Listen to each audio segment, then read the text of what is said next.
of the hook, when you go to set that hook, the jig's going to rotate. So with the angle, it's going to drive it right up into that lip. Top speed as fast as you could crank it with a 15 mile an hour east wind in your face. And that's where you're going to find all these flatfish. There's all those troughs right on the edges of the sandbars. If people want to put themselves in that dangerous situation, let them. Don't follow them. If you're uncomfortable, stick to your guns. Don't do it. Yeah. 90% of everything in their stomach content is going to be mussels. But these are the same ones I target like world-class tarpon with when I go on vacation. You want to put that bait on so a lot of the bait is stacked up on the shaft of the hook, and a lot of that hook is exposed with the bait laying up by the shaft of the hook. Man, you go deep when you're talking rods. I love it. But if I'm going to go for big fish, I've learned to throw bigger plugs, and they'll produce. I mean.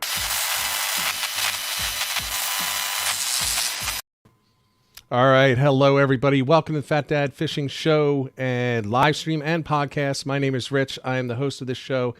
And tonight we're going to have a pretty cool one. This is one that I've wanted to talk about for quite a while. We're going to be talking about some saltwater fly fishing in addition to some other topics, but that's going to be the main thrust of the show tonight. Let me welcome on, before we bring our guest on, co-host tonight, Ed, Captain Eds Tackle. How you doing, Ed? I'm doing great, Rich. How are you tonight? Doing pretty good. I've been blown out by the weather entirely, so I do not have the fish on the deck like you do this year, and I'm getting a little irritated by it. Yeah, I mean, this week's been terrible. I was snowing on my way home, so yeah, it's been terrible for most people. I do want to mention, I was going to put the pictures up. It got some messages from Chris Matusin. He has not been doing terrible. So that didn't catch a fish in the desert. Yeah, so they're biting, and they're not necessarily biting in rivers. They're biting in the backwaters, and as you can see, everything popped off. Now this cold snap that came through might have kind of pushed it down a little bit, made it a little bit more difficult for people out there on the water. But wanted to get this topic in. This is one that this is a topic that I love because I have done quite a bit of saltwater fly fishing with some degree of success in the past. I have a fly rod and reel, and I used to fish it all the time when I had my boat. It was easier for me to fish it off the boat, and I would go out targeting bluefish, striper, mahi, shark even. But I never got hooked up on the tuna or the albacore, some of the ones that I was really targeting. But tonight we have, and let's introduce our guest. We have Captain Jason Dapra of Blitzbound Charters. How are you doing, Jason? Hey, Rich. Thanks for having me, bud. Hey, Ed. What's going on, man? Welcome. Excited. Yeah, welcome. Yeah, I think this is going to be a lot of fun. This is one where I'm going to learn a lot. Like I had briefly mentioned, I have done a lot of saltwater fly fishing.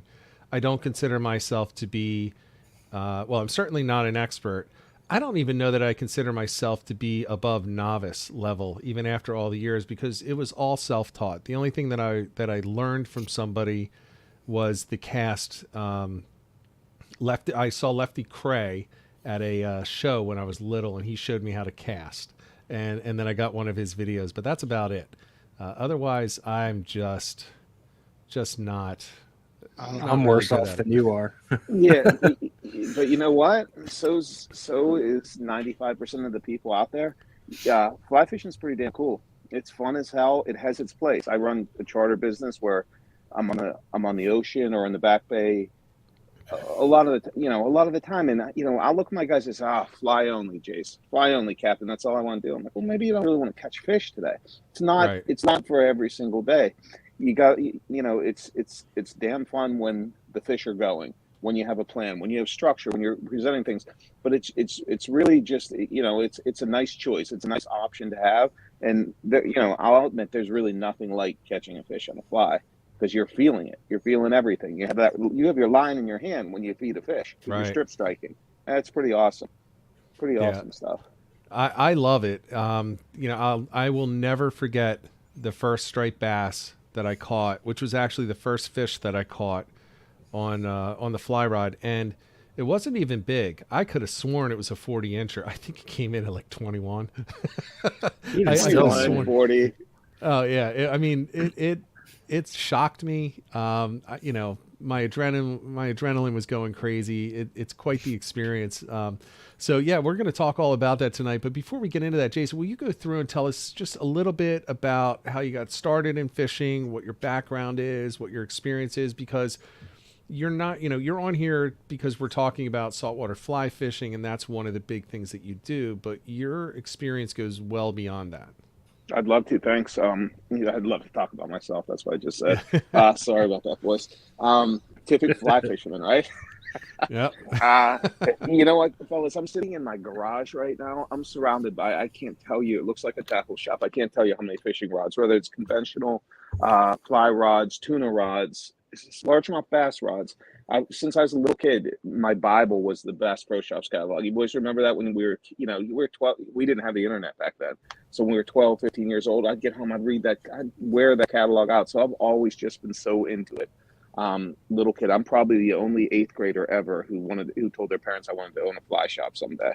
That was my thing. I'm like, because I just got into it. I don't know what bit me. I like to do all kind of fishing. However, the fly fishing, no one did it that I knew of. My parents didn't do it. I'd go out fishing with my dad. I'd drag him out. I'd go with my grandmother. She in Pittsburgh. She took me down to the Albacore River. She loved to fish, but she was dunking worms. I don't know what caught me with the fly fishing, but it did. I don't know. I just dug the flies, actually. I'm like, I want to try to tie one of those things. I want to see what that's about. And it was a real, I'm 50 years old, 52 years old. So when I first started, hell, I was 10, 12 years old. The learning curve was great. I mean, I had no clue what I was doing. And that lasted for a while. Hell, I fished all the way through college, and I'd get progressively better and keep learning about it. A lot of shop time, going into fly shops, talking to the guys. But, now I see guys become proficient in a year because of the internet. They look at every video. They, spend some times out, some guided trips there, a lot of time in the shops. But, the YouTube videos are absolutely killer for people to learn how to tie flies as well. Yeah, so, they are. And I wish that had been available. Like I said, I had one in-person lesson. It was a seminar on casting. It's not like I was with Lefty Cray and he was saying, "Hey, Rich, come over here and let me show you." No, it was a seminar at a boat show I was small enough that I could get up front, and I was kind of standing right there watching what he was doing. And then I bought the VHS tapes, so I just burned those up, rewinding and continuing to watch. And then you'd have to run outside in the backyard and try it and not really understand what I was doing wrong because there was no feedback, and it was only what was on the video to help me. But you're right. It's a much different world today. But I'm kind of glad I didn't have that, to be honest with you. I mean, I can think about all my experience, and fishing has really been the main thing. It's my passion. It's all I think about. And I always say, and my buds will laugh, and you guys probably get it. I've known you 10 minutes, but I guarantee you'll get it. The whole fishing thing, whether it's fly fishing or a certain group of dudes you're in doing with the boat thing and stuff, it's kind of about the hang, because almost as good as being out there catching fish, having a great day, is sharing it with your buddies. Sharing it with your buddies when you get back to the dock, going on the deck to have a drink or something like that. It's kind of a brotherhood. It's a pretty special thing. That's kind of why I love it. That's why, honestly, I would say I'm kind of proud of myself. Not that I'm such a great fly fishing guide or anything like that, but I've kind of made my way. That's what I wanted to do, and that's what I'm doing now. It's and I have all these brothers, a few sisters too, who want to do it with me, and we spend our time. So it's a pretty special thing. It is. We've got one of our sisters in the chat right now, Elle from Heaven and Elle Outdoors. I don't know if you've seen her on Instagram. She's quite the fisher person with especially the fluke and winter flounders. One of her things, and tog. I crowned her the tog queen of last fall. And everyone she liked said it's tog. only. Yeah, she said it's only because her boat broke, and she didn't have the ability to do everything else she would have done, but doesn't matter. She catches fish. She catches a lot of fish. But yeah, I agree. For me, it's about getting out on the water, and I rarely go by myself anymore. I'm usually trying to get Ed to take a day off. Well, actually, John, who's one of the other co-hosts, is usually trying to get Ed and I to take off a Friday because he has Fridays off. It's real convenient for him. We're burning vacation days, but it's just, I think that's how everybody knows what we're talking about because everybody's doing it. I could use a day by myself on the water, to tell you the truth. I do. just my seasons. I'll just, so you guys know, and so the folks out there would know. I have I'm very fortunate. I live on the New Jersey shore, up a little bit north. I'm in a town called Lincroft, but I will launch out of Atlantic Islands. And not originally from here. I lived on Long Island originally from Pittsburgh, then grew up in Connecticut, made my way to New Jersey. And so I've been fishing here, I think 18 years. I was guiding before that on Long Island. So I think, and you guys know, you're kind of local. It's New Jersey kind of gets a bad rap. I mean, even my parents will kid me sometimes, from Connecticut. They'll be like, "Oh, how's Jersey?"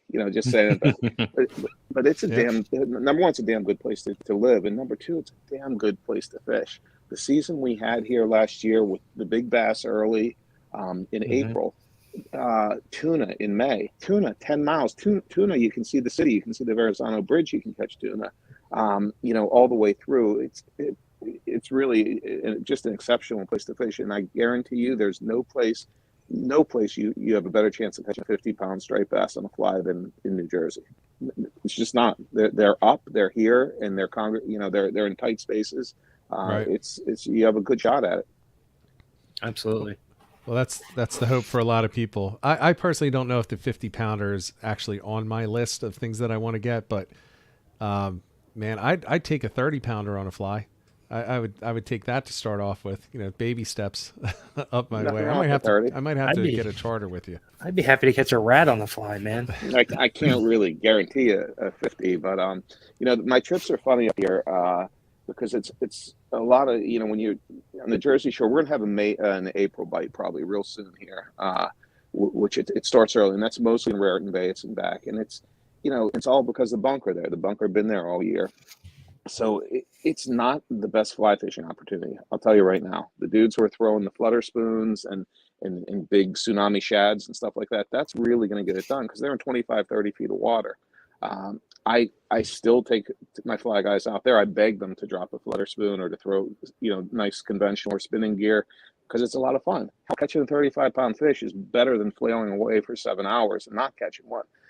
With that said, I try to go out at the most opportune times where those fish are going to be up. I rarely do early morning charters. I'm a little lazy, but really, there's every charter boat on the bay out first thing in the morning, and I can't compete with them. If I have guys live lining right beside me, another guy throwing big spoons and big plugs, and my guy's just throwing a fly, it's not going to work. So I really try to do, kind of go off hours. I'll sometimes go out at noon and fish till 7 o'clock. Those evening hours will be half the amount of people, maybe even a quarter of the amount of people, and those fish will probably come off a lot better. Yeah, well, I would say, man, I don't know that I would feel comfortable fly fishing in the spring. Maybe it's just me. It seems so hard, and maybe it's just based on my historic, quote unquote, luck. I found fall to be a lot easier. Maybe because the fish were more active, but I've always had a challenge. But to your point, I do fish Raritan, and I do fish it for striped bass. And in the spring, the bigger the better that you're throwing out there, and making a lot of noise with those aggressive paddle tails, and the flutter spoons are insane amount of wake that it's throwing off of there and vibration. It's kind of hard to duplicate that with a fly. I mean, I believe, unless there's one that I'm not aware of, and there probably is, to be honest with you. But what are you going to be throwing when everyone's throwing out those flutter spoons? A bunker fly. It doesn't. So, all right. So if you're fishing, I'd say most of the fishing in Raritan anyway, we'll kind of go through the progression. Early they're going to be weighing back in Raritan.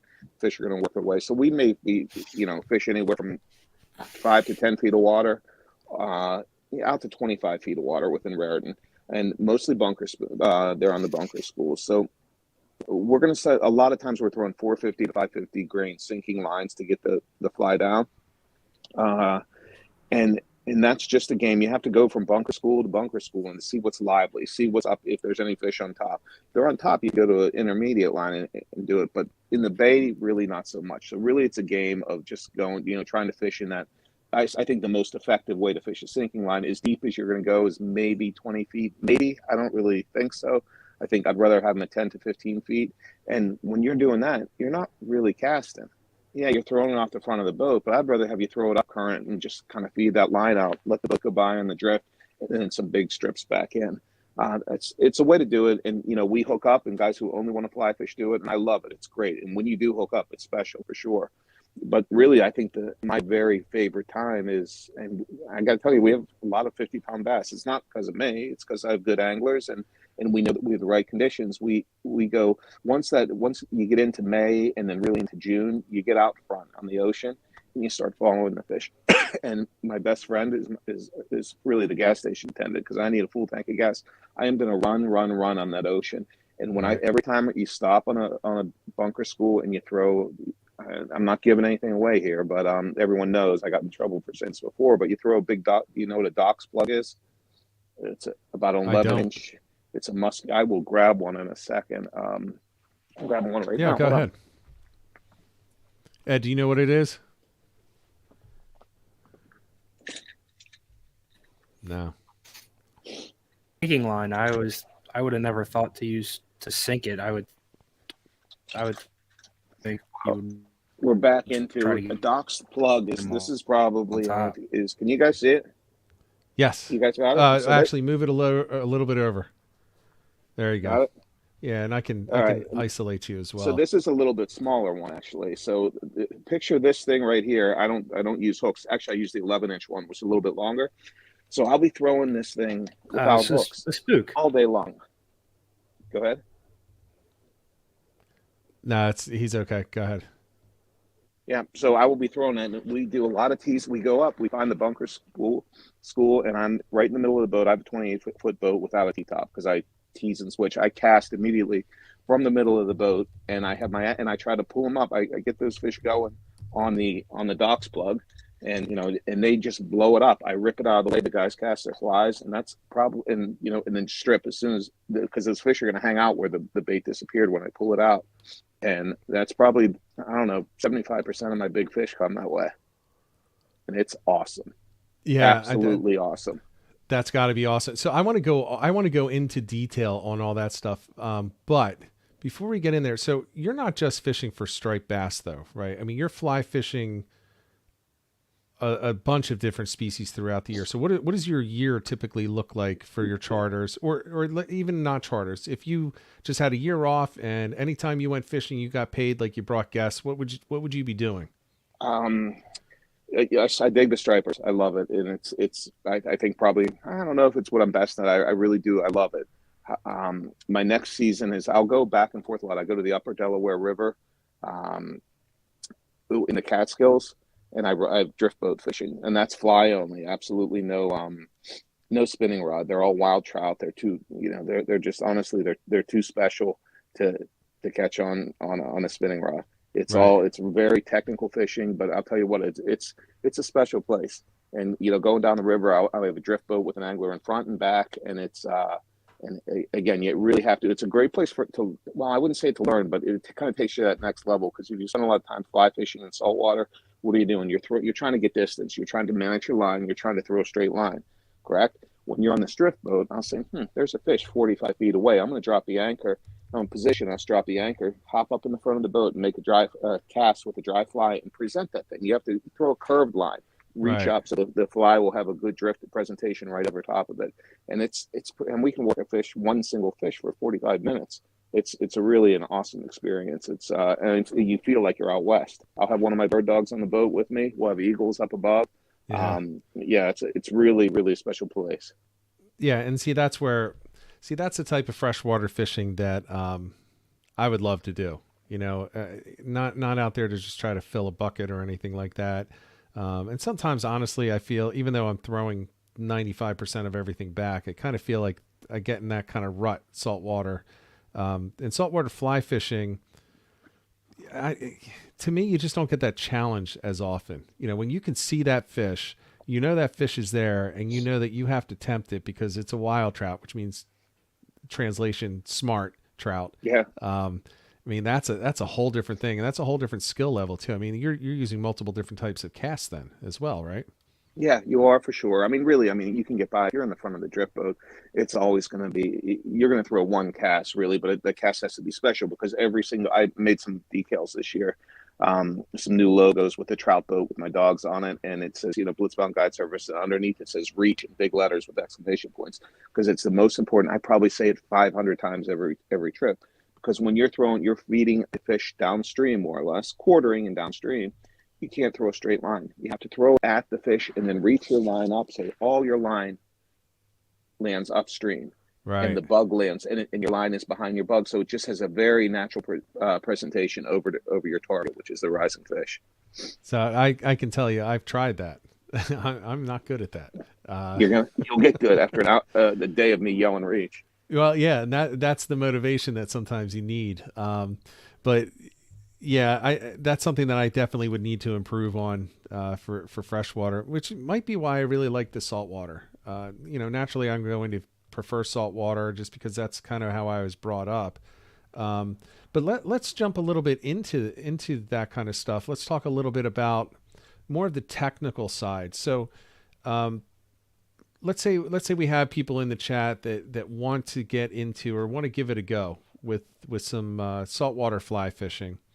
What kind of tackle? Well, let's start with the rod. What kind of rod should they be looking for? What weight, or maybe you could explain really the basics of a fly rod and how it would be applicable for saltwater. All right, so I think we're probably past that point. Everyone gets what a fly rod is, where you're throwing the weight of the line as opposed to the weight of the lure with a fly rod. Yep. And you anywhere a fly rod or saltwater fly rod they have saltwater 6 weights, but they're really 7 weights to 12 weights what we would utilize up here. So you have let's say you have an 8 weight rod. A lot of guys have an 8 or a 9 weight rod, right? And that seems to be a good way to start.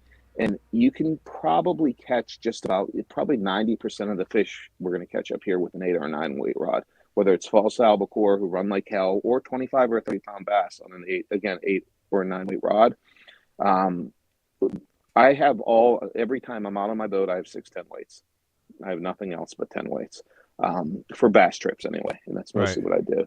The reason being is these things are so damn light these days, these fly rods. What do you need an 8 weight? What's an ounce less? 10 weight really, I like it for 2 reasons. First of all, it's going to help you fight a fish better because it's going to lock up in the butt section better. You're not going to worry about it breaking or anything like that. It's just a more effective fish fighting tool. And also, that heavier line is also going to give you the opportunity to throw larger flies. And we're throwing predominance, even, the bunker flies, even, excuse me, but the smaller flies, even the peanut bunker flies or the sand eels. The sand eel flies, you want to get them down. There's going to have some weight there. So you're going to want to have your line to try to get those out. So I really don't think you can go wrong with anything with a 10 weight rod. If you have a 9 weight out there, if you have an 8 weight, good for you, man. It's going to be great. I have guys who fish 8 weight on my boat all the time for albies, and then 9s and 10s. But when really for the Northeast, for these bigger bugs we're throwing, the 10s and even 11 weights rule. They really do. I personally have an 11 weight. I need to replace it though. It's one that my grandfather made for me before he passed away, and it's incredibly expensive, and now it's incredibly old. And I'm afraid that, I'm going to end up snapping that thing. It's 11 weight, and I've caught my fair share of, mahi and sharks and, larger fish on that. But what kind of brand would you recommend for somebody like me that, for me, it's to replace one that I don't want to use, but for somebody that's just getting into it, let's say they're looking at a 10 weight. Well, I will tell you that I am sponsored by Scott Fly Rods, and all these fly rods are good these days, to be honest with you. The reason I like Scott Fly Rods is because when I was in 8th grade, and my first good fly rod I got was a Scott 8-foot 4-weight rod. 8-foot 4-weight rod, and it was I'm like, Scott, this is such a cool name. They're out of Colorado, and I kind of I always use Scott rods, and they're top of line. They're made in America. They're only they only make fly rods, and I was lucky enough when I started doing shows. I started kind of doing little trout trips, doing the saltwater trips. I met the president of Scott at one of these shows, and he says, "Yeah, let's go fishing." So I fished with him one time, and then I just became friends with him, and then I got on their pro staff. So that everyone's like, pro staff, it's so cool. Everyone talks about it. Who cares? There's so many pro staffs in all the fishing. This pro staff I'm proud of, because I'm like, I was back in 8th grade and I like the Scott Fly Rod, and here I text Jim Borchi all the time and say, hey man, what's going on? He'll send me a demo rod to try out. So they Right. he likes to say he puts soul into his rods, and I kind of believe he does. You know, it's a small factor, and he'll send me demos, say, hey, try these out. Let's go go fishing with these things, see what you think of them. You know, there's fly fishing's expensive.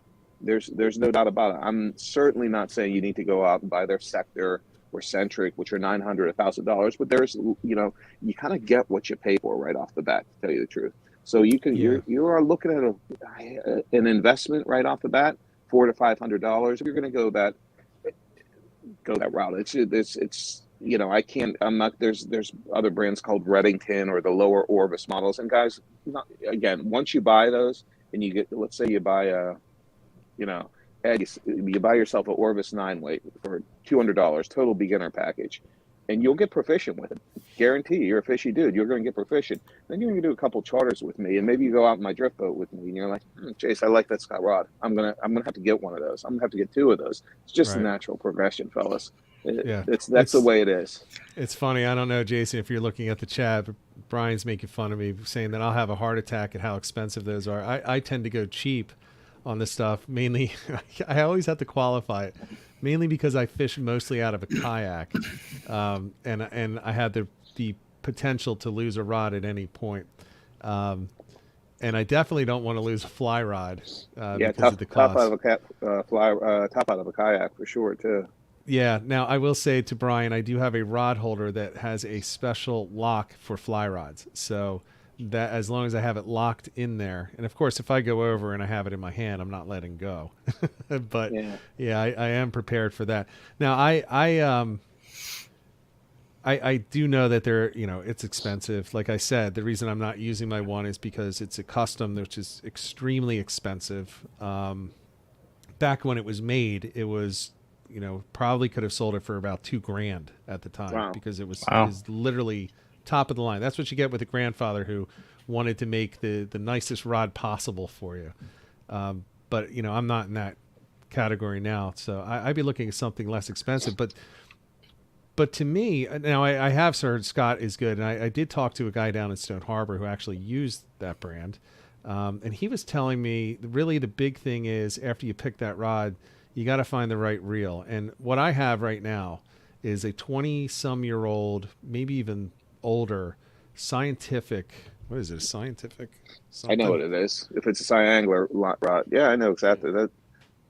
Let me put that up on the screen, will you? It's System 2. Yeah, I know exactly what that is. That's what. So, all right. So, yeah, I'm going to backtrack just a hair because I just sound like an elitist. That's something I never want to be. You don't need a $400 rod. I'm going to say if you're fishing, you're going to graduate to it eventually. What you need is a rod that can cast. So there's so many rods out there these days that are, they're made overseas. They ship them over. They're pretty good for sure. There's no doubt about it. You need one. You don't need the fastest rod. Everyone says, "Oh, I need a fast rod." Well, why do you need a fast rod? And no one can really answer that question unless you're really a proficient caster casting in the wind. You need a rod that loads. The most important thing is you go back and forth. You want to be able to manage your line. You want to feel the thing load. You don't want to go too forward too fast or backwards too slowly, anything like that. So the rod is going to present everything. The reel, I got to tell you, your dude down there, you need a reel that's not going to rust out. But I'll tell you what, you can. I've gotten by for years with click and pawl type drags, and then in saltwater with drags that don't put a lot of pressure on it because you can have your hand, you palm it like that. Exactly. Yep. Yeah, it's really in trout fishing, even on these, on my big river where you catch some bigger fish, 22, 23-inch fish on a 5-weight, you're not cranking it down. It's the startup inertia, and the startup inertia can be controlled with your hand. So a reel is something that's the last thing I'd want you to dump your money into. You get the best rod you can for sure. You talk to someone, and then before you buy that rod, a lot of these rod manufacturers will recommend line. And I'm a real strong believer. I go through so many fly lines, and it's really wonderful to be friends with these guys from Scott. To say, what type of line did you design this with? Well, what's best? Because again, there's some lines that are, say a 5-weight line. They package it as a 5-weight line. Well, it's made for a really fast 5-weight rod. So it's really not a 5-weight line. It's probably a 5.5 or even a 6-weight line packaged as a 5-weight. It's heavier grains. When I talk about this, now I'm just realizing, like, dude, just chill out. You're talking too much technical stuff. The fact of the matter is, it's not that difficult. It's not that difficult at all. When you go into a fly shop and you sit down and you talk to a gentleman, you come into my garage and we bullshit for 45 minutes and then go out in the backyard and cast a little bit. Someone's going to get a good idea of what they need to do, and then and to get proficient at it, you watch some videos and you keep practicing. Yeah, I will say this. I do think, and correct me if you think I'm wrong, I do think it is important, though, when you're going out to buy fly rod and fly gear, go to a fly shop. Go to a local fly shop if you can, because those are the guys that know. If you go into Dick's, they're not going to know what the heck they're doing. And that's from personal experience. That's why I had the reel that I had with that rod, because there was no sense. The guy said, well, you don't need anything. You're just gonna use your hand on it anyway. And I caught on that cheap. I think it was at the time as maybe a $80 reel, $100 reel. Yeah, but that's cellular system too. I've sold them. I used to work in a fly shop on Long Island. I sold a ton of those reels for beginners. They're kind of bomb proof. They work. Everything works. It's, whichever way you want to take it. I mean, I admit, excuse my language, but I'm kind of like a shop dick. I've always loved gear. I can't. Yeah. That's just the way. It's just part of me. And if you look around, it's ridiculous in my garage. But I'm not. It's not like I'm judging. Oh, you don't have a Shimano Stella or something like that. We don't. It's just something. As a fishing guide, I think if I'm going to take people, they kind of pay a decent amount of money to go fishing with me. I can't guarantee them fish, but I can guarantee I'm going to put them in the best situation to catch fish. To catch those fish, they have to be on probably maybe not the nicest boat. I'll tell you what, it's going to be the cleanest boat, and best maintained boat. Right now, it's one of the nicer boats because it's brand new, and both the boats. And I always think, if people are paying me this money, I need to put it back in the business. I want to have the best equipment as I can for them to fish off of. There no rusty hooks, no stuff like that. It's a pretty good business model, I think. Yeah. So what about all right? So we go out, we go to the tackle shop, we get the rod. We get the reel. Now, this is the part to me that was always the most difficult part. Now you have to pick. You have one setup, right? Let's say we're tailoring this to beginners, to people that are just. I want to go out a few times a year. I want to learn how to do this. What really got me was, now what line do I get? Do I get intermediate? Do I get sinking? Do I get float, weight forward? Can you talk a little bit about the different line options that you have when you're starting out? Yeah, but we're mostly, we have to play that game since we can go two routes here. We can go saltwater route, or we can go a dude who's a freshwater who wants to maybe do a little bass fishing and wants to do the trout fishing.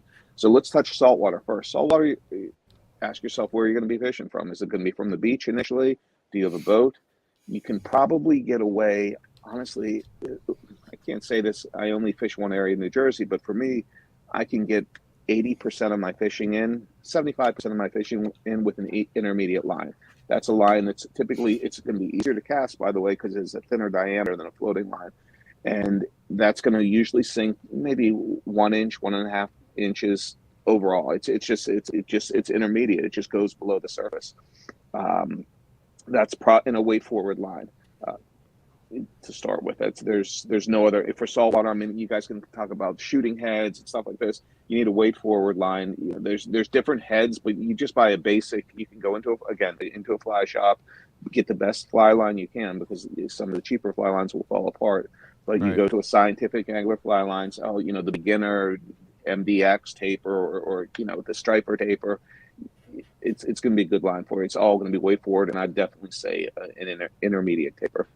Okay, that kind of validates what I did. How long does the fly line last typically? How many seasons? Depends on how much you fish. Every year we get new ones for sure. Yeah. For the most part, and that's not because I catch so many fish. It's not. It's because my dudes walk around on the boat and they step on the line, and if they have dirt on their shoes. And the funny thing is, and you guys, I don't know if you know this or not, on the bow of your boat, if someone's casting, and I said this several times already, the most important thing is fly fishing is control. One of them is controlling your line. It's line control, because you hook up a fish, you have all this line on the deck. Where's it going to go? You have to clear it so it comes out of the guys, and you can fight the fish. But when you have a bunch of line on your deck and you say, I want to move because I keep stepping in it, the first time you just push it out of the way with your foot, it's done. It's done. You have to try to put it behind the boat and drive around so it unspins itself, because that makes it coil immediately. That's just grinding it against the surface. That's probably the worst thing you can do to the fly line. If you have a fly line, you go out fishing, you come home, you wash your reel, warm water, put it away. years and years, 10 years, you can use a fly line. Yeah. Okay. Mine's really old now. I bought my probably setup 15. last year, but it's seen a little bit of use. It's a good point, though. I mean, once you get that twist, I mean, that's going to pick it up quickly too. It's not like stepping on braid. I mean, it's going to affect that. As soon as you put your foot on and you move it, it's going to twist it. It's a hard twist. Yeah, because it's got a little bit of grip on it too when it's on the deck of that boat. I know that from personal experience. Yeah, and so the line management though, how are you recommending people do that when they're on a boat as opposed to when they're surf casting? One of the things that I ran into a lot when I was first starting out was I found literally every single cleat ever created on a boat, and some I didn't know were there. Yeah, it still happens. I mean, it's just you have to get used to it. I'll have the best fly caster around on the front of the boat, whether it's a drift boat or the big boat, and you're still going to get caught. You just have to be cognizant. Where maybe on my cooler up front, I have two hatches. I'll throw a wet towel over it, so it just slides over that. But it happens. I think the biggest thing where, on a open saltwater boat like mine, and my bow is like a dance floor, where people get caught mostly is, let's say you hook up and you have a hard, strip strike, right? And the fish takes off, so you lift your line up and it starts to clear the line. It wraps around your fighting butt. It just seems to be all the time. So you always have to look down at your feet, clear your feet, and then keep an eye on and just watch that line go out of your hand. It's the best fisherman out there does that fly line dance, and it's fun to watch. And once you have that line, I'm yelling, clear it, watch it, listen, I'll try to help. And then once the fish is off, on the reel, it's a blast. Yeah, it's always a challenge getting it on the reel for me. Yeah. Sometimes I'm like, I'll just strip it all the way in. Because it's like, it gets around the butt, and then it gets around the reel seat, and now you're totally hung up on there. And then trying to pick with tension on that, when it's wrapped tight around the butt and curled around that reel seat, it's impossible. You can't Rich, we're not stripping in a 40, I'll tell you that. So we got That is true. See, I've never caught a 40-inch bass. I've caught some decent sized sharks. And no, I was not, but those were easy. Those were easy to clear the line because I could see them. I was sight casting them, and they were fairly close. Right, right. It's not like I was going out to a bunker pod that was, I'm trying not to spook. It's tough to spook a shark. Let's just put it that way, especially when it's cruising on the surface. So we have the intermediate line. We have weight forward. We've got our first rod set up. What about the backing? How should we think about that? Important stuff for sure, because the fly line's only 110 feet long, maybe 120 feet long.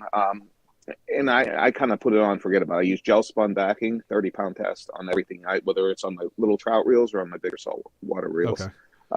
It's called gel spun. It's a little expensive, just like everything in fishing, but it lasts. I have I'll wash it off after a few trips or so forth. Just spray the reel, and it's gel spun. Nothing's going to happen to it. Right. So, okay. I mean, you spend a lot of time in the backing. You know what? In saltwater, you spend a lot of time in the backing for sure. I don't spend a lot of time on it, but we spend a lot of time in the backing. How many times, and that's almost what you say if you have a good fish. Oh, I'm in the backing. So this is a good fish. He's really running on you. Right. And whether it's a striper or false albacore, we live in the backing out there because I do a lot of stripe. We haven't even covered that the Montauk season. I spend my fall in Montauk, and that's the whole false albacore thing. That's ridiculous. I should put up. Let me get the pictures ready to share so that people can see those. Man, there's some incredible pictures. Let me add these in so that people can see them. We'll just kind of go through. So there's the boat, the saltwater boat. I mean, these are the fish that we're talking about. Now, not all these are going to be on the fly, right? Some of these are probably plugged. I can probably tell you. I think both of those are plugged, and one's a spring. One's the one on the left. The one on the left is a fall. The one on the right is a spring. Man, there's some beautiful fish. Yeah, they are. That's Chris. That's a definite fly fish on the left, and a fly fish on the albacore that's a Montauk fish. which is really a pretty amazing thing. That the whole, everyone says, "Oh, Montauk, yeah, I've heard of it." It's all they say it is. It really is. You have the blitzing bass all day, not big bass, but good bass. When they're all up on top, you can catch. It's a pretty amazing thing, and these false albacore are just ridiculous. Well, I'll tell you that bass there looks like a big bass to me. It is. I'd say it's around 40. Yeah, because he couldn't hold it. Yeah, he couldn't hold it like that. It's not a 50, but it's approaching 40, maybe a hair bigger. And Chris is a big dude. He's about 6'2". Oh yeah, and on the fly, and that albacore, man, that has got to be insane hooking into one of those for the first time, because I mean those things, the speed. Yeah, you get the power in the striped bass, but you don't get nearly the speed that you get. Yeah, on that's those. a great point. You're right. You have the power. I mean, I always say when I go out to Montauk, first day I put the boat in, and I say, I'll go catch one of these things myself. After I catch one, I'm like, shit, I'm tired. They just go, because I mean, you hook one and you hold the rod up, and they're off 100 yards. Yeah, it's really quite an experience, and they have more than one run in them as well. I always say they're kind of the perfect fly rod fish, because you can actually have shots at them. You have a guy in the boat, and they'll pick their direction. If they're going to be, typically they're going to be feeding into the current. So you see them going left to right. All right, there we go. Right there, make your cast. Not going to be a terribly long cast, but you have to actually present the fly, have it turn over in front of them, and then start moving that bug. And then once they hit it, it's a blast. It's a really cool thing. Yeah, it's like a train hitting. I have never been fortunate enough to hook one. Unfortunately, I have tried. I've also tried tuna. Excuse me, and I've not hooked a tuna either. The closest I got, I guess I could say, is a mahi, which was a lot of fun. I mean, those things, lot of fun. But they quit get airborne. And they quit. That first run is really jerky and fun, but they're not. The albacore just keeps going and going. But I love I'll take any of them, to tell you the truth. Yeah. Well, mahi are actually. I wonder what your thought is on this. I would say if you're offshore and you really want to get into offshore saltwater fly fishing, mahi is a really good place to start, because especially if you're pot hopping or you're, going buoy to buoy, or you see something floating, because it's pretty easy to tell where they are, right? I mean, they're going to, and then if they're feeding, it's even easier, because you could just see all the fish flying out of the water ahead of them as they're going 20 miles an hour after these schools. Yeah, you're right on. I mean, it's not easy to tell where they are, but you know where they should be.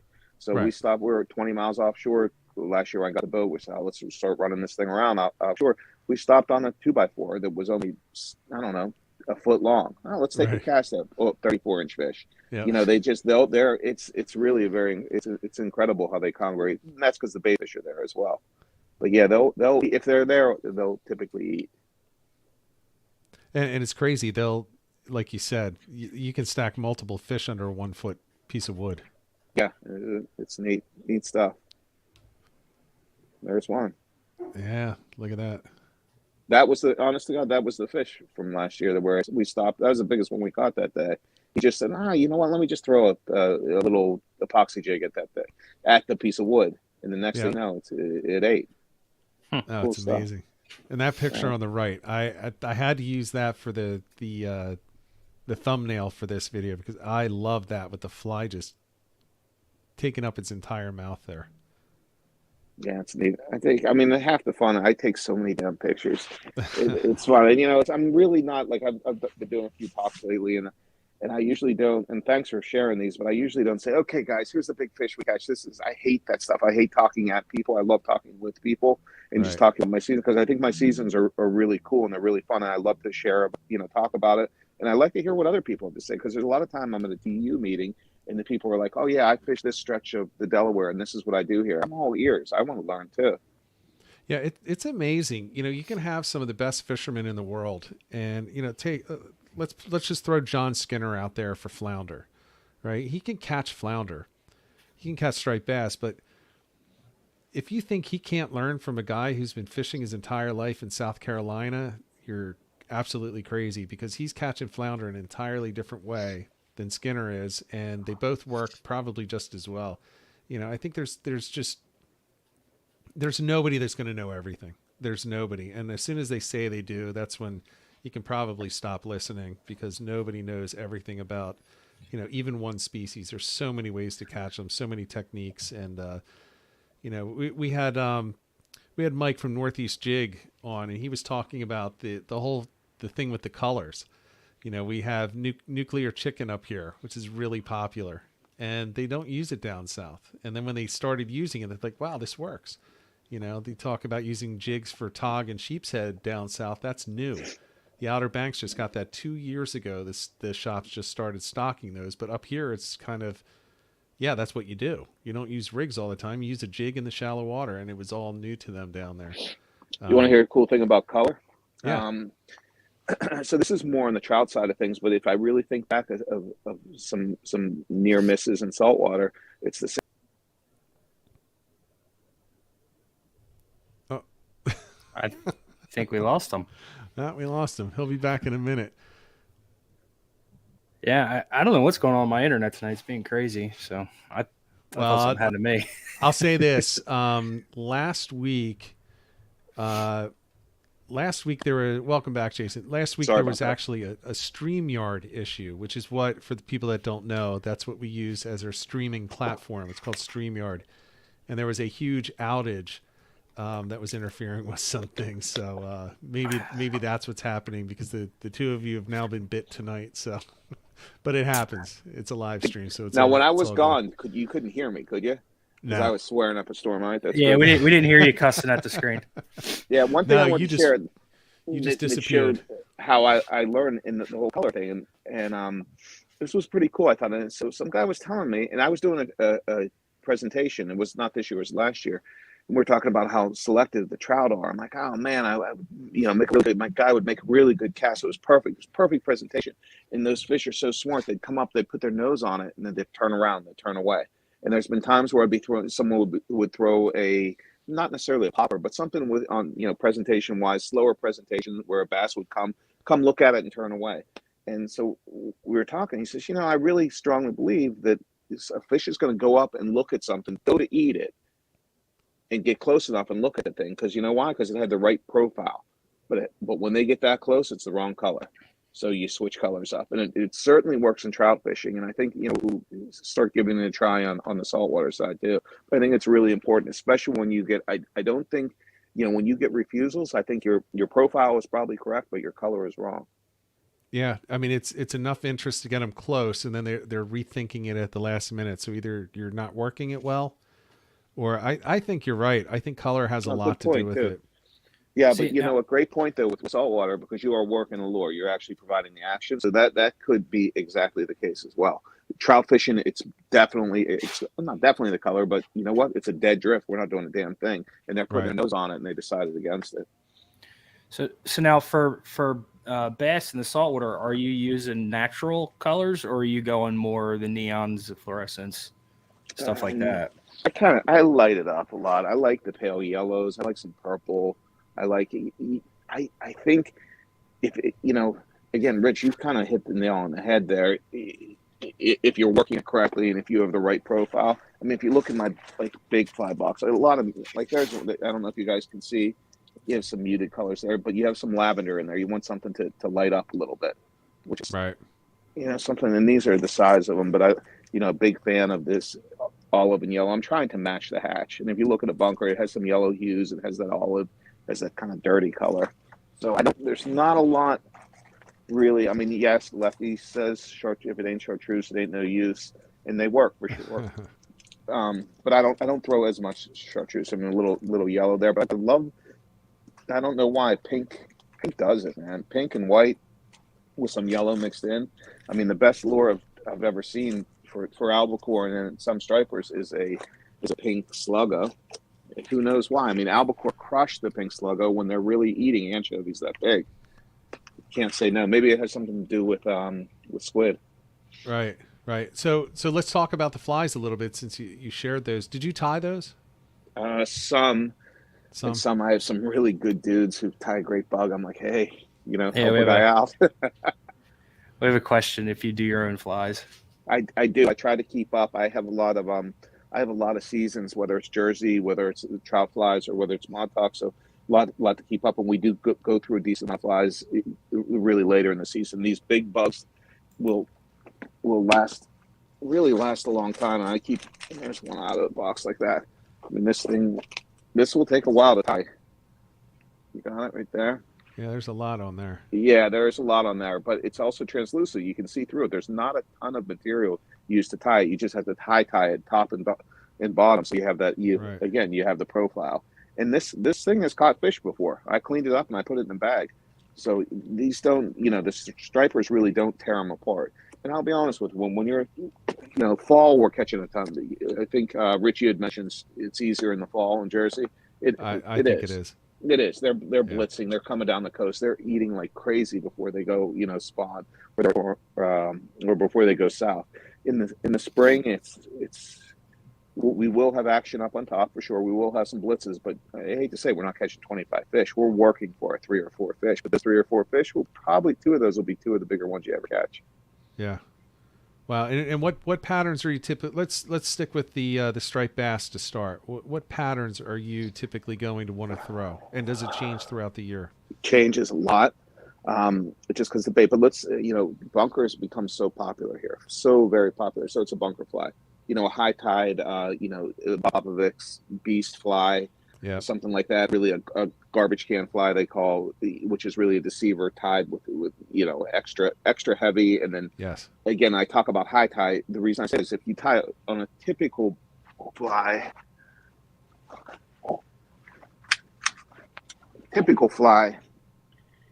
people would go and they'd tie everything. They'd tie a tail in, and then they'd tie their feathers or their hair in the front. And then the problem with that is when it gets wet, it would all come together and would look like this is a poor example, but it would look like a silver side or something like that, which is good. There's those instances. But when you tie a fly like this, you're tying material in the back all the way up to the top. So this one, even when it gets wet, it's going to keep its heavier, its wider profile.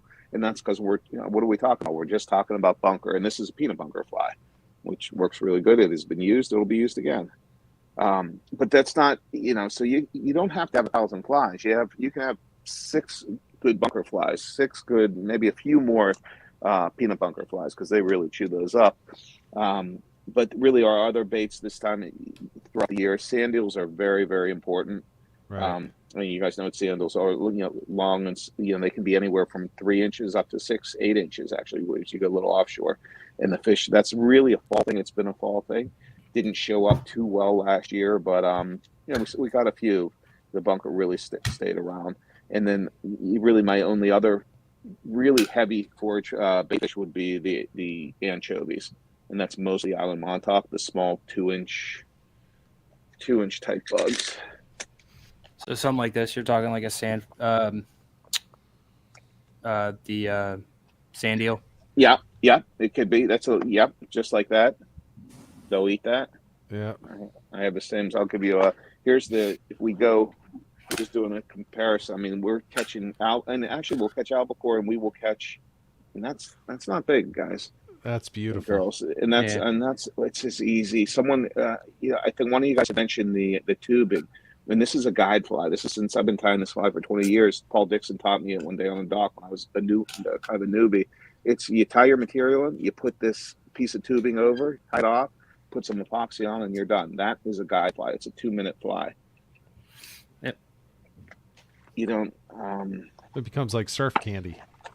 Yeah, it does, and it's a variation of surf candy. Popovich was, an absolute genius, for sure. So, I mean, if you're talking sand eels, these are a little bit small. But something like this, the guys tie them up, and I didn't tie these actually. They can get a little bit more, with the silver on the bottom. That's actually an anchovy, but it's really the same size as the sand eel, or same profile anyway. You know what, people? I think that once you start tying flies, you kind of appreciate catching the fish a little bit more on the fly you tied. Absolutely. I mean, there are very few things that are more rewarding. I have made my own rods. I've made my own flies. I've made my own lures. But the lures and the flies, I think, are the coolest. When you do that. Now, the lures I made were not very good, which is why I use Eds now. I couldn't get into it. I loved tying flies. But for me, I wasn't able to go fishing enough to make it worth it, because I'd make a whole bunch of flies, and they'd last like 3 or 4 years, and then I get rid of them just because I wanted to time new ones. Give them to your buddies. There's nothing wrong with that, though. You can't fish, you stay home and tie for a little while. It's pretty cool. Yeah, back then I didn't have any buddies that did fly fishing. I didn't know anybody that did saltwater fly fishing or freshwater fly fishing. Everyone was just, throwing, well, at that time it was the Kmart combo rods for bass and trout and everything. Okay, so those are some of the flies. Now, one thing I didn't notice, are you ever using clousers to get down deeper? Yeah, for sure. You are? For sure. Yeah, and that's, again, we're using a 10-weight rod, but if you're really going to use a clouser with some big barbell, dumbbell eyes, it's no doubt going to get down, but it's not going to get down. If you're using an intermediate line, it would take your intermediate line, it'd have to drag the line down. So if you want to use a sinking line with the clouser lines, that's a great idea. With a clouser fly, it's a great idea. I mean, it's, you could go a whole year. You could go the rest of our lives, fellas, just fishing a lefties deceiver and a clouser and catch 90% of our fish in saltwater. No doubt about it. Two proven patterns to use there, and then you can just do the colors as you choose. Now, what size hooks are you using? Because take a look at the anchovy and the sand eel ones that you held up, the little 2.5 to 3 inch ones. Those this like would be a small 2. Hooks. Yeah, I'd go with a 2, anywhere 2, 1/0 for sand eel, or a sand eel. If you're going a bigger one, a 6-inch, maybe a 2/0 hook. You want some heavier wire because you're catching a bigger fish. And then once you get to your bigger bunker flies, 3/0, 4/0, 5/0, some big stuff. A lot of them have 2 hooks, a stinger hook and back as well. So what size would you say would be realistic to catch on those smaller 1/0 hooks? Well, on a 1/0 hook, you'll catch a 30-pound bass if you have a 1/0 hook with a sand eel pattern. Absolutely, a 1/0. I mean, we catch a lot of decent sized bass, size bass on the size 1, not even 1/0, but the size 1 on the Montauk, especially in the blitzes, because they're blitzing on anchovies. So you have to have a smaller hook if you're on a smaller profile fly. Yeah, I bring it up. That was one of the questions when you were talking about those specifically. Could those catch big fish? I think people, and again, Elle is in the chat. She will point this out. They make fun of her for using small hooks all the time, but she catches big fish on small hooks. They penetrate really well. They do. Yeah, they're light wire. People think they come out because they're smaller, but they really don't. They don't. I mean, sometimes the stripers, the mouth is extremely hard and it has that protruding lip. Sometimes with a smaller fly, maybe it's a little bit harder to get it into, or maybe goes in an awkward angle, because if you have a bigger hook, you get it in one side and it just plays itself all the way, onto the other side of the lip. But we catch plenty with a size 1. Hell, with a size regular 1. Yeah. All right. How about, here's another question from Bill. How long of a tippet do you use when fishing for stripers, and what weight? Awesome question. So everyone's like, I get guys on my boat, and let's stick with the bunker theme, shall we? I mean, because I do it so much, and then we can talk about the same thing for sand eels. They say, "Oh, Captain, look at this leader I got. It's 7.5 foot, 12-pound test." We don't need that. Why do you need that's? So if you have a 7.5 or an 8-foot leader, again, what I talk about line control and moving the bug once it's out in the water. If you have an 8-foot leader, that means if you don't turn it over perfectly, meaning the fly going out like that on the cast, you're going to have to take 2 or 3 strips before that fly even moves, because your leader is all going to be in a. I haven't seen many striped bass or any striped bass or albacore that are really, really leader shy. If they are, I will lengthen my tippet. But what I'm going to go with a piece of 30, maybe a foot and a half piece of 30-pound fluorocarbon off my fly line. And then another 2, maybe 3 feet of anywhere from, I may go straight 30 for these big stripers we're catching. Sometimes for the albacore, I'll go a piece of 20 and then a piece of 12 typically. And again, I don't know, fellas, I'm probably never longer than 4 feet. Never longer than 4 feet. I really do keep it simple. And there's I just learned taper something. Leaders. Okay. Yeah, me too. I'm glad Bill asked that question, because I was way too long. I'm talking 6 to 8 feet every time. Oh, 8 feet would kill. So one guy had an 8-foot leader on the fishing line. It's tougher to cast for sure. I mean, hey, by the way, when I'm trout fishing, I have 14-foot leaders. That's a whole different ball game. Yeah. But for stripers, guys, like with the sinking line, guy had 7.5, 8-foot leader on there. I'm like, dude, your line is going to be down here, and your fly line, your line should be taking that feathers, the fly down. Well, it's 8 foot above it in the column. It's going down slowly. It's dragging. So use a 4-foot, a 3-foot section with the sinking line. Huh. No doubt. That explains a lot because I was using intermediate line, and it wasn't. Okay. Yeah, I'm looking up at flies on my ceiling, or rods on my ceiling are already strung up, and I don't see anything longer than half the rod length, which most of my are 9 feet long. So 4.5 is probably as long, and I will taper it. It does help a little bit.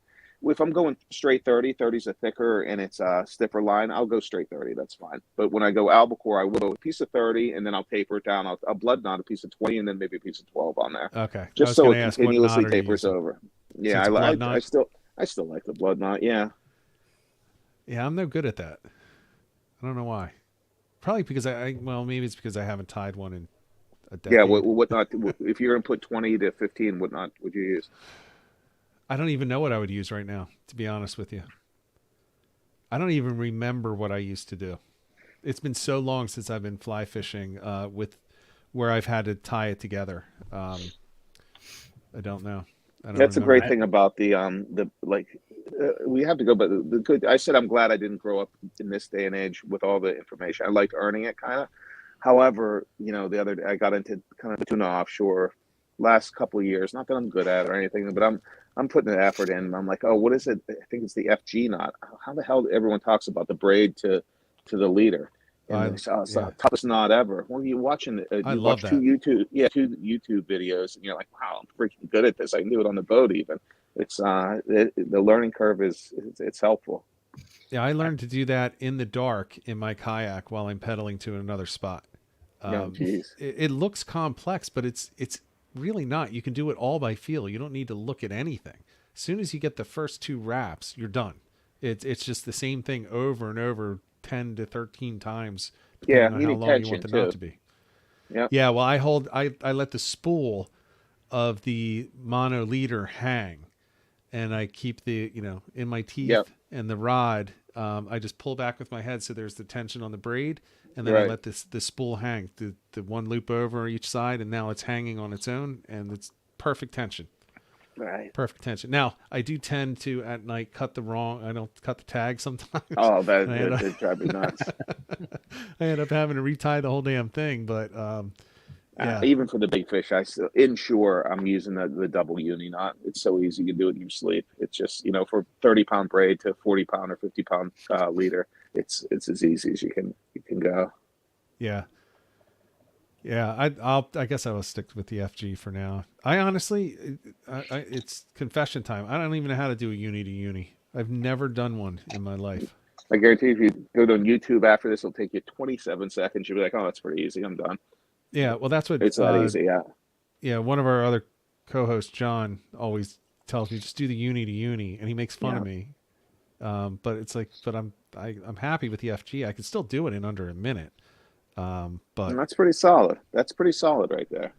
I mean, I'm still over here tying in Alberto. So Alberto. Do you know, guys? You ever have him on? Alberto? Do you know Crazy Alberto, who was named after? I would like to have him on, but I have not gotten in touch with him yet. He's the best. So he used to work at the shop. We used to fish all the time together on Long Island.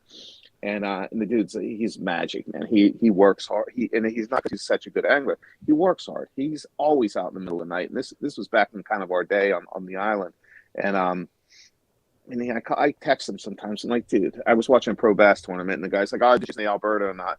And I text him. I'm like, are you serious? That people are calling that's your knot now. Everyone knows who Crazy Alberto is. How does this shit happen? But yeah, he deserved it. He's that good. I mean, to have his own knot, and we're talking about it. That's one that I tied in the past, but I don't use that anymore. I don't use very many different types of knots, to be honest with you. I'm not that guy. But I will tell you, one thing that I do get requests on this channel is, can you do some knot videos?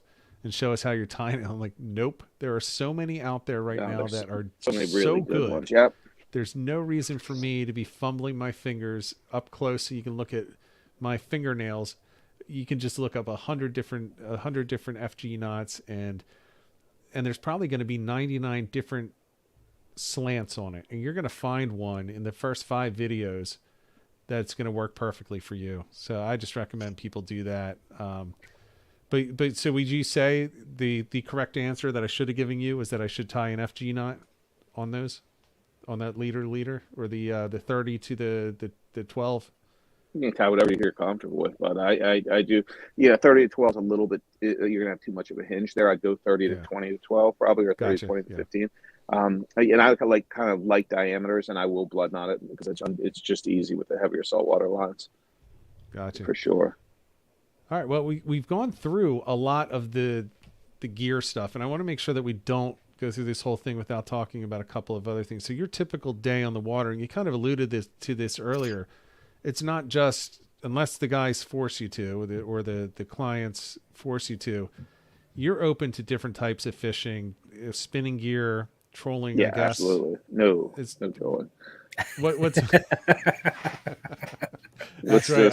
I should never say trolling to a fly fisherman. It's fisherman. not going crazy here. Well, it's fine. I don't mind dudes who troll. It's all well and good, but dudes are paying me to go out and to maybe even learn something. So let's do. Most of my clients really love to fly fish. I'll be honest with you, a lot of them aren't real great at it, and I think that's why I'm not judging. And it's not like I'm so great at it, but I've been doing it for a long time, and I think I can help them.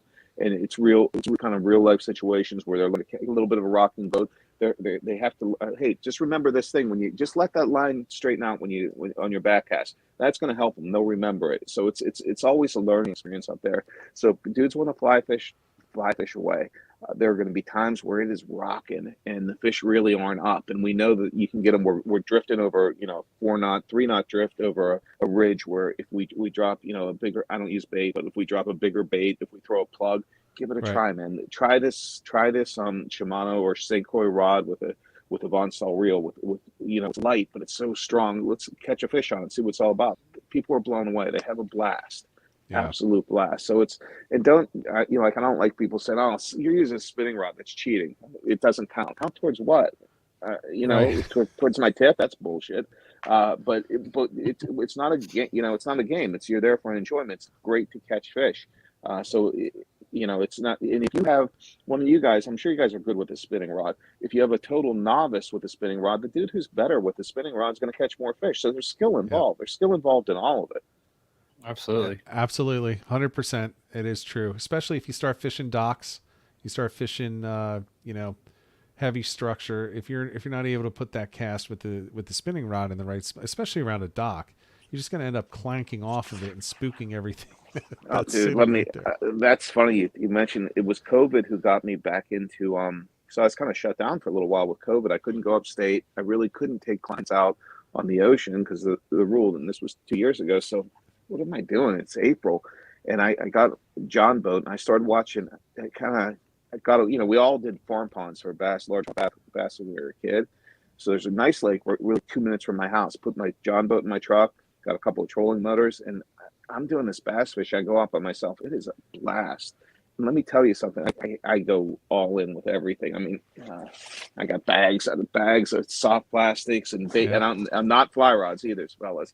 But I watch pro bass fishing on TV. My wife walks in. She's like, "You're seriously watching this again?" I'm like, "These guys, they're the best fishermen I've ever seen in my life. I'm a fly guy where I use big conventional stuff on saltwater. These guys teach you things. They are there's a reason they're fishing for $100,000 every weekend, and the same 3 guys are in the top 5 every single weekend. It's something special. The way they work hard, the way they use electronics, the way they present, the way they read the water, read the weather. It's pretty neat stuff. I mean, I don't want to wrap my boat or anything, but I love that stuff. You learn a lot from it. I love going down there and pretending I'm a bass master, to tell you the truth. Oh yeah, I watch that stuff all the time. I call that my after my wife goes to bed shows. The Sportsman Channel is going on. I'm watching bow hunting. I'm watching, anything I can find saltwater fishing. You know, I miss the days where every Saturday morning was like Walker K Chronicles the best, man. The Saltwater Sportsman. I used to absolutely love that, and I used to again record those on VHS tapes and just continually watch them over. In my mind, to this day, I still think I am going to live at Walker K, and I am going to fish there every day because that's where I live. I'm damn near 50, and I still think that's going to happen. Well, I know the guy who owns Walker K. Oh, really? Yeah, he's out in Montauk. He's John Applin, is his name, and his family owned his father. I think his great grandfather invented the aerosol can, and they own Walker's K. And he's a big fly guy, huge fly guy. He has all us fishing guides over his house every year. And he's just an interesting guy. He owns that island. He's the one who produced all of it, or was the money behind it. He owned, I think it was the Sea Lion, the boat they fished out of a lot of time. Yeah, really neat stuff. I mean, ridiculous. Rich, I think we need to book a Fat Dad trip. I was going to say. Oh my goodness! I was going to say we might have to go on a field trip and bring you with us, Jason. No, he's that's a whole nother world, fellas. Oh, it is. It is definitely. And we're seeing in the chat the Spanish fly. Yes. Yeah, I love the Spanish fly. Jose was awesome. Yeah, he was. He fished. He came to fish Montauk a few times, which was pretty neat. We all hung out with him. He's just a down to earth, cool dude. Picked up a couple of chicks in the bar. Of course, he was a player. He was freaking awesome. Awesome guy. Awesome guy. Oh man. Oh, it's funny. All right, so I'm getting off track now. I'm like just reminiscing about the great shows that we used to have back in the day. But I do have a couple of other questions. Actually, I wanted to make sure, we're into this for a little while, but I wanted to make sure that we talk a little bit about what you're doing in freshwater as well, because that's a really big part of what you do throughout the year. Fly fishing, and especially because it's wild trout that you're going after, right? Yeah, we covered it. I mean, it's hard to explain. I think that it's I hate to say I really wouldn't want to take a never ever out on that river, because I think they get very, very frustrated. A guy who, and I have taken, a couple of my buds one guy came up from Florida, and he's a competent fisherman for sure. He's like, yeah, I'm working on my cast, I'm working on my fly cast. So he's I want to go out in the river with you. It's not a place he wasn't proficient really yet. He didn't have the feel of a fly rod yet, and he's kind of a never ever. He's never ever caught a fish on a fly, even though he's a really fishy kind of guy. He really couldn't get it done. It just takes a lot of, I'd love for someone to say, hey, I've really been practicing. I can feel the fly. I can present pretty well. I'd love to go, a charter you. I'm like, that's phenomenal. I'll meet you at 10 o'clock in the morning. We're going to cast her a little bit on the lawn, just to go over a few things. It's not like I'm going to be, I just want you, position you best for success. And, I had a couple of guys last year where they go down and they were proficient. They got proficient as the day went by. We didn't crush the fish. There wasn't a ton of fish up. We have to wait for the bugs. You're always matching the hatch for the bugs. Right. And what the guy said to me, he looked around one day and he was presenting to a fish. He just missed one. He says, you know what? I can't wait for next year. This place is so special. Because again, you 3 dudes and a bird dog going down the river all day, a 10-mile float in 9 hours. It's pretty special. You forget about everything else, and you kind of dialed into the whole, camaraderie thing and the fishing. That's my type of freshwater. Yeah, fishing it pumps me up. I really. I don't know that I don't know that I even want to fish. I just want to float. Yeah, floating's fun. Well, until the guy next to you catches something and you don't have anything yet. You get into it. You get pretty jazzed up. You want to be able to do it. Yeah. So you've done. You're getting more into the offshore, the Albacore, and we saw the Mahi. Striped bass is, I think, probably one of your bigger targets throughout the year. Sure. Have you ever gone? And I'm asking this. I have no idea what the answer is. So if the answer is no, then we'll just move on to another question. But what's your thought on fly fishing for species that are not typically considered targets for fly fishing, like flounder or sheep's head or tog or any of those? All kind of hard, and I don't do it because I hate to say it, and I'm not disrespectful. They're all awesome fish. They're awesome eating fish too. But the guys don't want to pay the rate to go do that with a fly rod, because it's a lot of it would be a lot of work. You're going to be sinking line for sure. Oh, yeah. And I'm not sure how you're. I mean, we've caught a few tog actually, a few blackfish. Got lucky.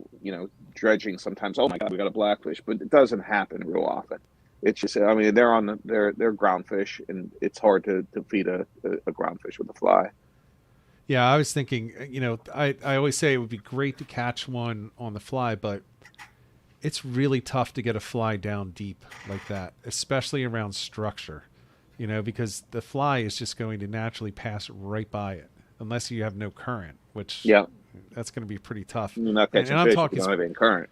Yeah, and I'm talking specifically inshore too. So you're not going to fly fish a bridge right up against the piling for a sheep's head. It's going to be really tough.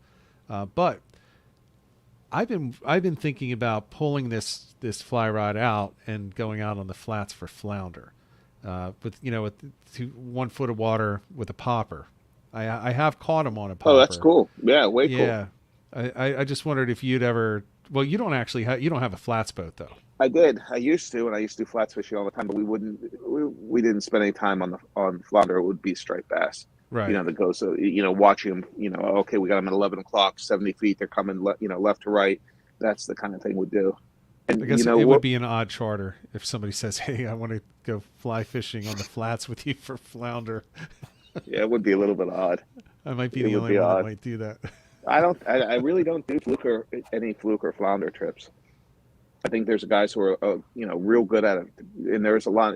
You can just like you have to be good at fluke or flounder. Fluke fishing here. You guys have their spots, they have their numbers, they run hard, and then they have little tricks in their back pocket. I don't spend the time doing it. I'm mostly really not a bait guy. I'm kind of run and gun type of guy, and whether it's fly or throwing plugs or breaking down the water with artificials, that's what I'd rather be doing. No, definitely. Ed, did you have something you were going to say? No, I was going to agree with him. I noticed there's a big difference between fluke guys and bass guys. Like there's anglers out there that can catch everything, but when it comes to like specialty stuff, like there's guys that are really good at bottom fishing, and there's guys that are more mid column, upper water column, catching bass and other stuff like that. And then throw fly fishing in, which is the entire different. I don't know. I think it's kind of the. I think it's the most complex. I think the only way to catch a tog on a fly would be to tie a tog jig to it, but I guess they can be caught. You could. Hook a hermit crab to it. Yeah, put a hermit crab on there. I did catch before a shark on a fly, but it wasn't really. It was on a fly rod, but I was not fly fishing for it. We were cruising by and trolling for tuna, and I think it was a blue shark, and it was just kind of off to the side, up to the top, attacking something, and I just kind of tossed it over, and it just trolled right by its face, and I hooked it. So I actually trolled a fly rod and caught a blue shark on it. It wasn't very big. It was only maybe 3 feet, but yeah, I think you got to kind of cheat it if you're going to make it work. No, I'm not going to say that doesn't count because, remember, it doesn't count towards what? Trolling doesn't count. Troll fish don't count. For me, it didn't count because it was trolling. Yeah. Specifically because people can. I'm not a fan of trolling. I say that those who catch a lot of fish are good at trolling. They know how to set those spreads out. Yes. They know the speed. They know it's a lot of shit that goes involved with that too. It's just not the shit that I'm going to do. Right. Now, I troll in my kayak between spots almost 100% of the time. So we're going to move a mile to a new spot. I'm trolling. Ed's just looking at me like I'm an idiot. I'm trolling where there's probably no fish just because I'm moving. May as well be trolling. I will troll. It's just not as much fun to me as jigging. It's not as much fun as fly fishing. When people, back in the day, friends would say, "Hey, we're gonna go out for tuna." It's like, are we chunking? We're trolling. I don't know if I want to go and just sit on the boat and drive around in circles for the whole day.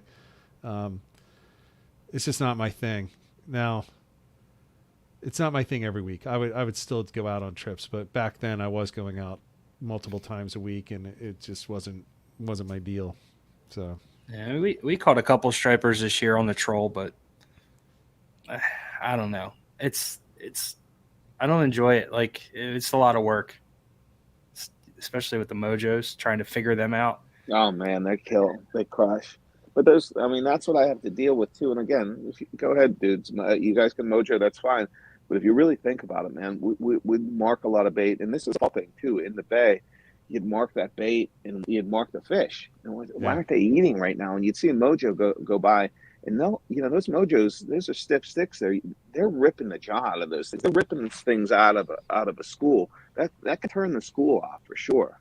I mean, we've seen it. We're getting them pretty good. We may be dropping the flutter spoons or something, or a fly, and then, you know, a couple trolling boats go by.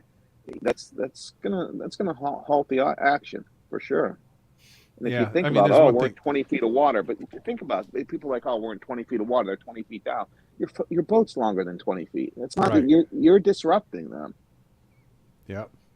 Sometimes that's all it takes. Just get one fish going, and then the asshole fish next to it gets pissed off, and it starts going, and then next thing you know, everything's lighting up around it. So yeah, we caught those bass in the fall on the troll, and we had more fun in the back bay throwing little spooks and catching little tiny rats. I mean, we had more fun doing that. I like catching rats. I do too. I love it. It's so much fun. I don't like doing it just because, you know, having to release them and hoping that they make it. But the rat size are pretty hardy fish, I think. You know, they always kick off immediately as soon as you unhook them.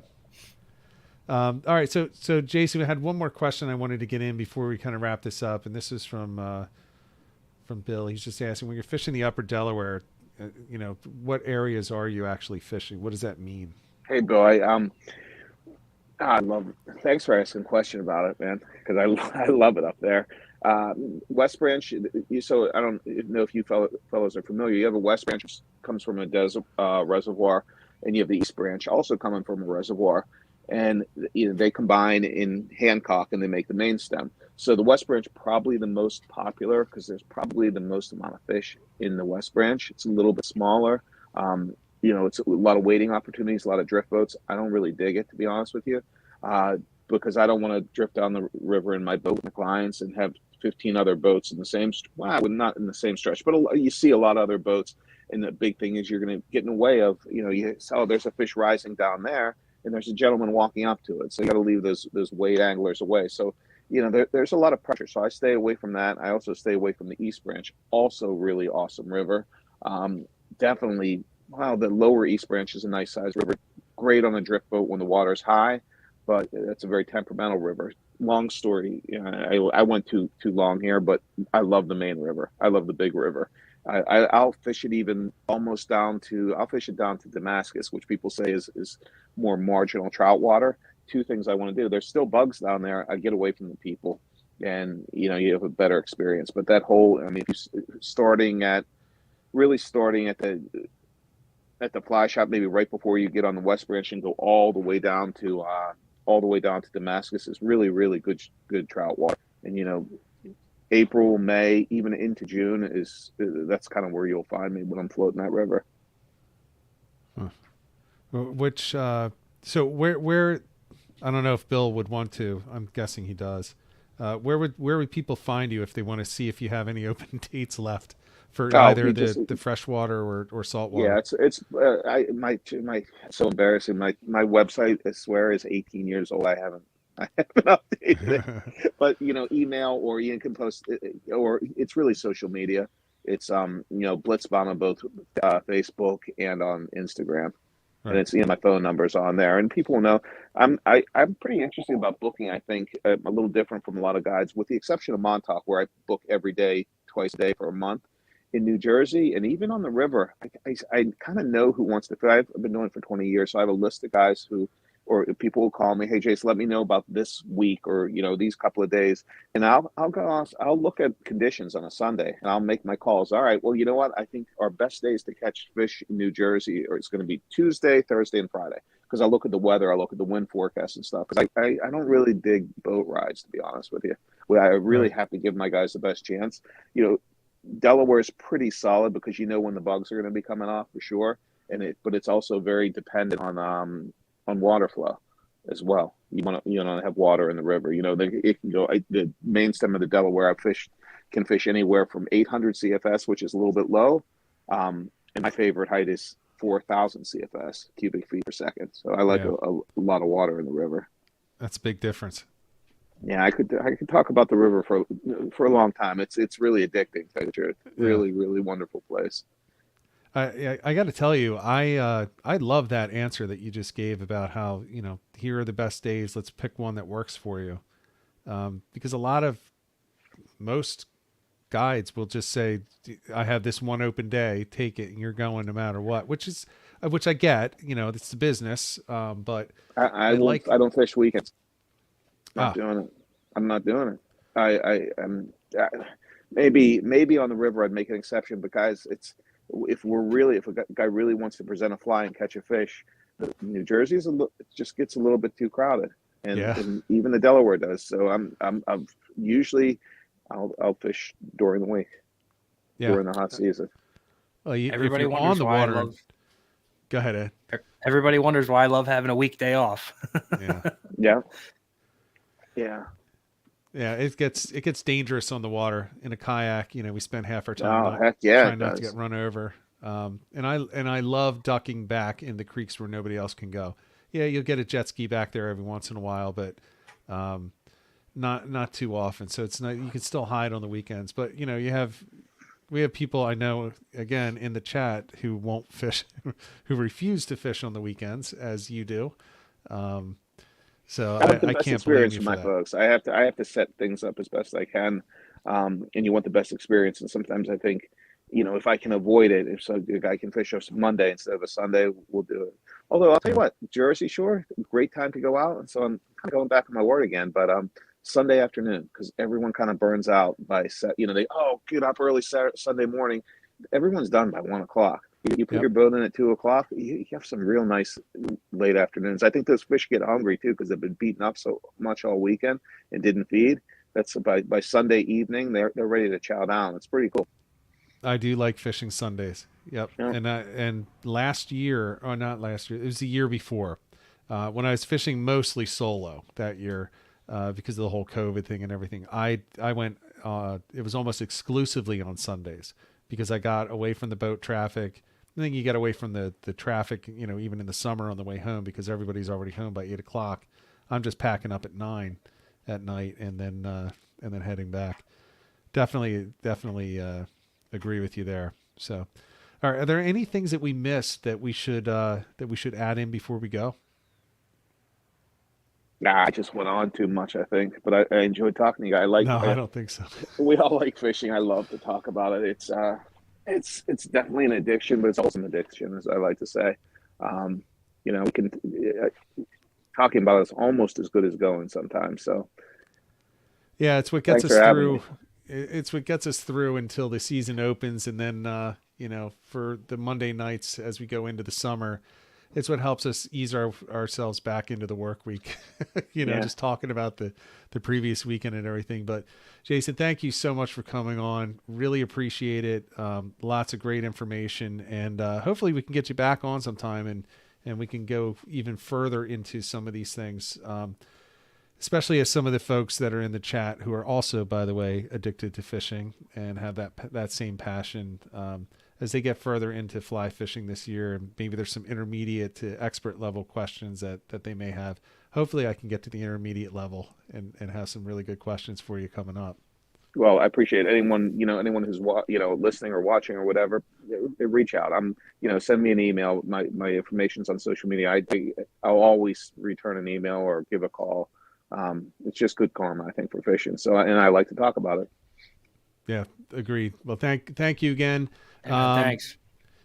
Yep. And Ed, real quick, anything you wanted to say? No, I'm good, man. That was an awesome show. I definitely learned a lot and changed my limited knowledge of fly fishing, but now I think I'm really ready to dive in. There's just something about when you get somebody who look, there are a lot of experts out there.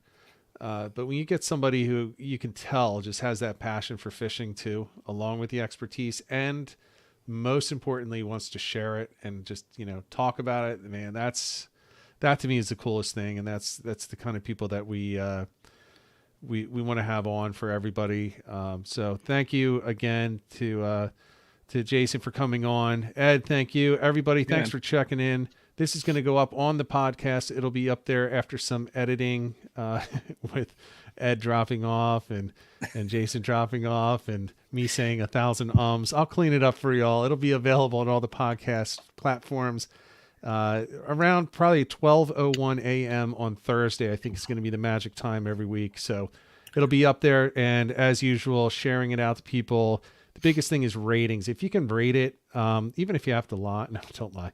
But, 5-star ratings help because it is important for us to actually get ratings on these so that people can see them. Otherwise, they're not really going to be able to find the podcast unless we actually send it out on social media and they happen to see it. So ask for a little bit of help there. And in the meantime, next week, we're going to have on the show, it's just going to be me as the host. Ed is getting the week off. John is getting another week off. Right now, John is wrapping rods for some clients.